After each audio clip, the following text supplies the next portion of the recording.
Okay. All righty. Good day, everyone, and welcome to Just Minding My Business podcast. We appreciate you being here. Just wanted to take a minute to say, have you thought about you broadening your scope of exposure beyond the interview? If not, we can tell you how. Give us a call at email us, I should say, at jmbradio@gmail.com. I'm so excited about my guest today. I can't even get this up. So, without further ado, I want to welcome Rebekah Arrigoni, who is the CEO of Loti, an AI company based in Seattle, specializing in using face recognition to find and remove non-consensual intimate images and videos from the internet. In short, her company is dedicated to helping people regain their privacy online.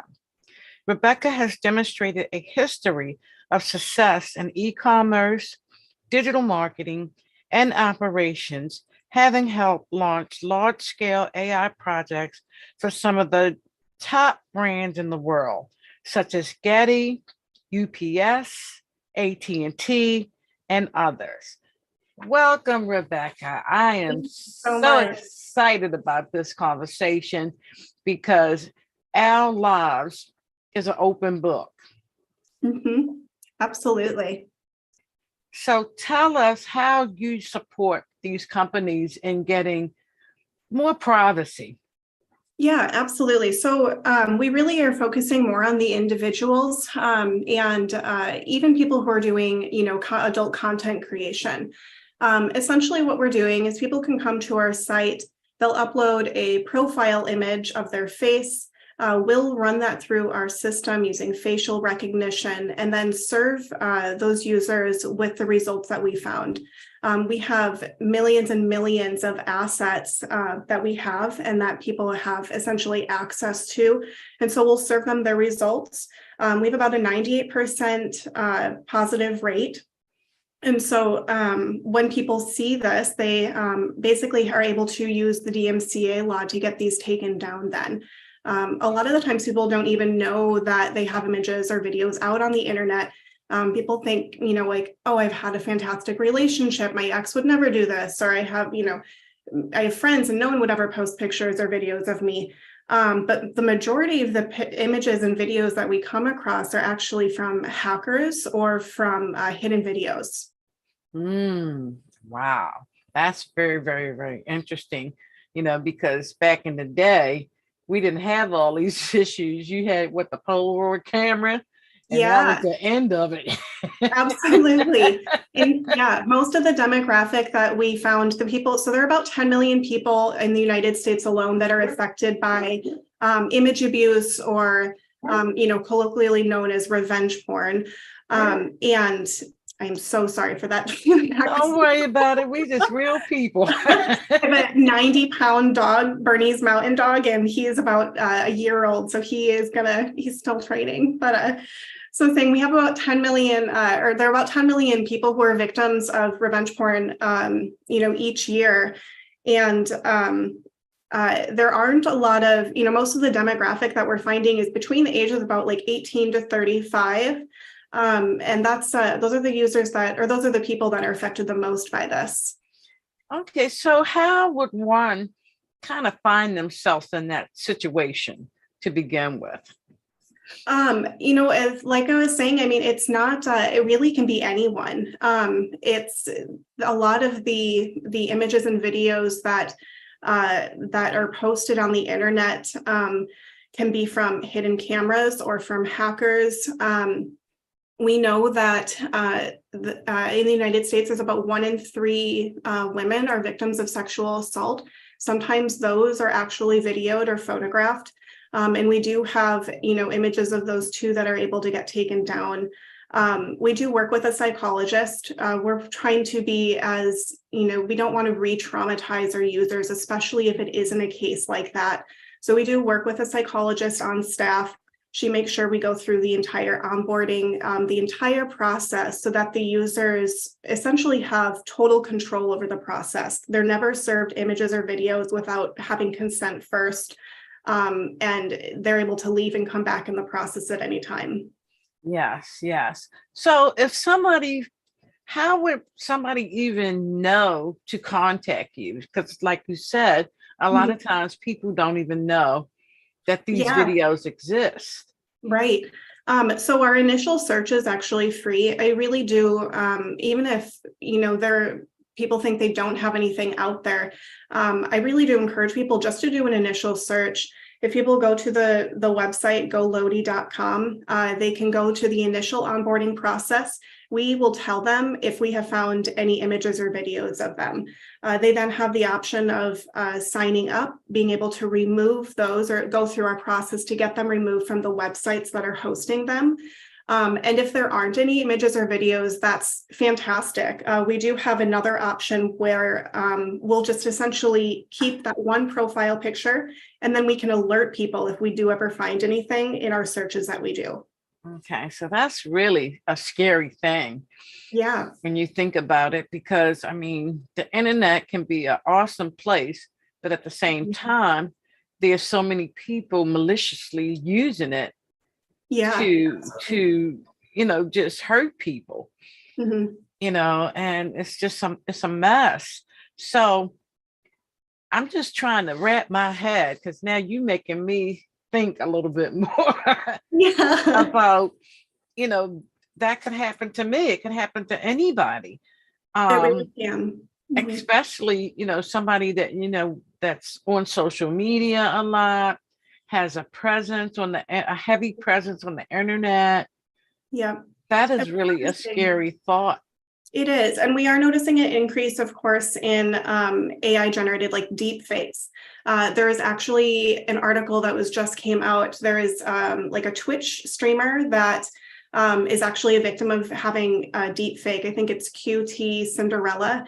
And somebody had made a deep fake of them in like a pornographic context. And and with the Loti system, we are able to like at least find those, that infringement and be able to get that taken down. But it is just rampant. There is so much technology, and people have access to video cameras and phones, and there really is. It makes it easy for people to post, this content. So working with companies like AT&T and UPS, how do they utilize your service? So they don't utilize Loti, but we have, I ran operations for another AI company in the past, and we did do a lot of machine learning work with them. Loti was kind of born out of, because we were doing some facial recognition with another client, and we were thinking like, okay, how else can we use this technology? And the idea of Loti was born. In college, I was a victim of sexual assault, and that, I didn't know if it was videotaped. I don't know if pictures were taken, and that sits with you. Like that doesn't really go away. And so when we thought of Loti, and we, kicked it up, and I absolutely ran my image through our system. And the relief that I felt when I didn't find any videos, I didn't find any images,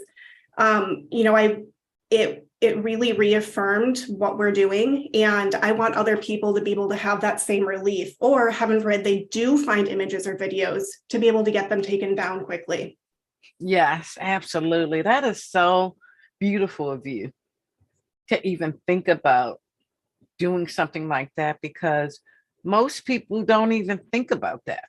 Absolutely. They don't even think about it. They, and like you said, if you've gone through a traumatic experience, you're pretty much focused on that experience, not is it going to be posted on the internet? Is it going to be this place? Your mind is going through what happened to you. Absolutely. We are starting to partner with some nonprofits that do help victims of sexual assault. We want to make sure that Loti gets into the hands of people that do need it and that it's free for them. We try to make it as cost effective as possible. We do the amount of data that we have to process, and it's the servers that we have. It is really expensive, but we do want to make sure that it's cost effective for people and that it's in the hands of people that really do need it. That's wonderful. Wow. I'm just blown away right now, because now I've got something else to think about. Yeah. On the flip side of it, though, too, I know that, a lot of this is kind of a dark conversation talking about like image abuse, and we do really want to like offer a sense of hope that people can like have, be able to reclaim, what happened to them, this abuse, being like, nope, I'm going to take it back. I'm going to take down my stuff. I'm going to take back my autonomy. Mhm. And also with, as far as like adult content creators, Loti has been a fantastic service for them too, because a lot of the times, especially if they're on, their private adult sites posting content for like their patrons, sometimes people will film that and then upload it to free sites. That causes the content creators to essentially lose out on income because Yes. content's just being spread. So we're also able to help content creators be able to find those leaked images and videos and get that taken down. So all of their content is staying on their one private site.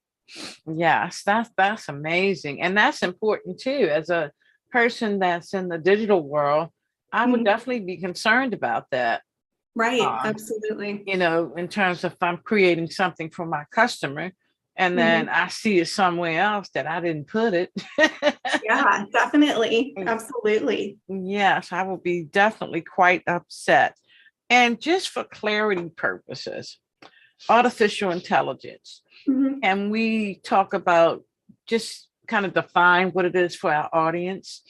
Yeah, artificial intelligence is essentially just a fancy word saying we're teaching machine to learn behaviors.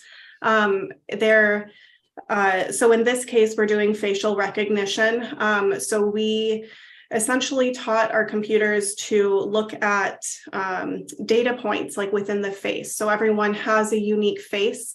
And then our system is able to match those unique data points to the ones that we have in our system, and then show our users the results. So that's how we're applying artificial intelligence or machine learning in this case. There are many different forms of machine learning. There's like natural language processing, which, people can, it's like Siri or Alexa. That's essentially natural language processing. It's a machine taking in, what the human is saying and then applying it to, the correct solution. And it is always changing. There's a lot of like ethics around machine learning that I think is a really important people to talk about. There was a recent article with Madison Square. There was a lawyer that was actually essentially kicked out because she works for a firm that is currently doing litigation. Mhm. And Madison Square Garden was using facial recognition, was able to see her, and then they removed her. And the Attorney General of New York City was saying that, this is an infringement on civil rights. Like, this is discrimination. This is going to inhibit people, from taking on cases, because especially if they're facing retribution. And so there's a lot of like talk around, what is ethical when it comes to machine learning and facial recognition specifically. I'm very much in the camp that there needs to be consent. I don't believe that law enforcement should use it. I don't believe that companies should be able to just like use it for the general public. It really does go against the ethos of Loti to use facial recognition without consent. Yes, and The faces of our company. So I think that there needs to be, it's that. I think it's a fantastic tool if people are saying it's okay to use their biometric data. yes, absolutely, absolutely, because that was going to be my next question Mhm. about the legal side of it. It's ethical, and there's going to end up having to be some type of legislation in Absolutely. place. Yeah. And because it's getting out of control already. It is. And there isn't really any regulation right now federally. Federally, we have the DMCA law. And the reason we're able to get these non-consensual intimate images and videos removed is because it essentially falls under like an unauthorized model. People did not give consent for their image or likeness to be posted on the internet. Mm-hmm. And so they're able to invoke this Digital Millennium Copyright Act. But it doesn't specifically address image abuse or revenge porn. There are most of the states, I think like 48 states do have laws addressing image abuse. But then you get into territory of like deep fakes. And I think there might be like a couple of states that are addressing deep fakes right now, and how that's playing into, image abuse. But I think that, with all the technology that we have, there's definitely going to need to be regulation and voices and a bit more litigation, specifically from the people who are knowledgeable about this space. Yes, and also from the victims of it. Yeah, absolutely. And bringing a coalition together, they're going to have to do something. We can already see it's going to be a problem. It's just like any technology. People will find a way to misuse it. Yeah, absolutely. Mm-hmm. And to me, one of the things I believe when you're developing certain technologies, you've got to think on both sides of the spectrum. You can't, a lot of times developers think about the benefits, which are huge, but absolutely. You also have to think about how can this be misused? Definitely. And that is something that we thought about because our system absolutely could have the potential to be abused, but we did put stops in place. So users are not able to upload photos of multiple people. It has to be one account, one image, or, one likeness, I should say. And accounts are essentially flagged if it's too many different people. We don't want there to be abuse with our system. So we're making sure that there are stopgaps in place for that. Yes, because that's one of the things. I've been in the IT business for over 30 years now. Mm-hmm. And one of the things was when I was working with software with users and things like that, we got to figure out how to break this because you need to know the vulnerabilities that's associated with that software. So it's not just looking at, it does this, it does that. But what happens if somebody does something wrong? What are the effects of that? Yep, absolutely. That definitely has to play into it. There are quite a few nonprofits, specifically for like machine learning, AI, and facial recognition that do exist, that do address ethics. And there are some companies that can sign up with them to essentially say, yes, we are going to use this in an ethical way, and here are the ways that we're doing it. I definitely want to see those nonprofits be able to have more of a voice when it comes to the litigation and creating laws surrounding this technology. Yes. I can already see you're going to be at the forefront. We do actually have, so in Washington, there actually is a state representative that's pushing for specific laws addressing image abuse. And we've been reaching out to them to try and see if there's any way that we can help also. That's good. That's good, because we're going to definitely need more people like you, making sure that this technology doesn't infringe on people's privacy. Absolutely. Because now it's just, you just never know when you're going to turn up on a video. Mm-hmm. Everybody is videoing everything all the time.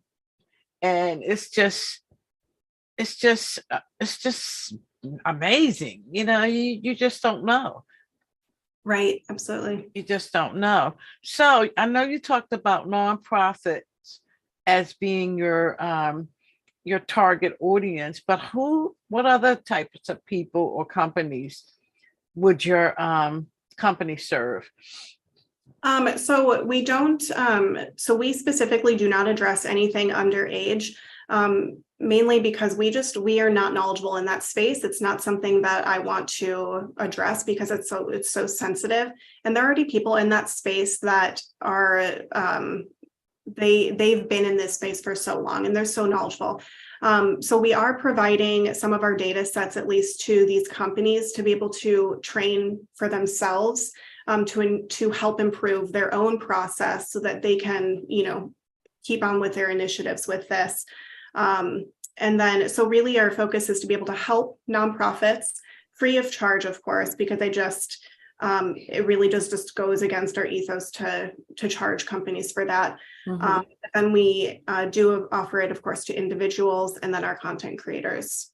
Oh, okay. Okay. Yes, I'll probably be reaching out Yeah. because I'm a content creator.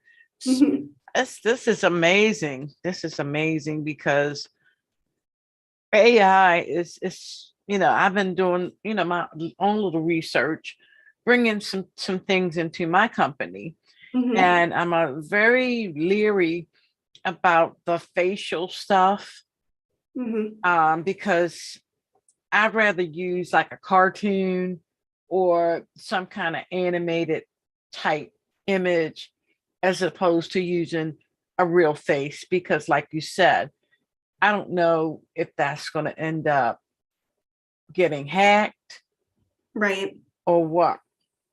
And then you're talking about if that's somebody's face and they didn't want their face used, then it could be litigation. It just could get really, really ugly.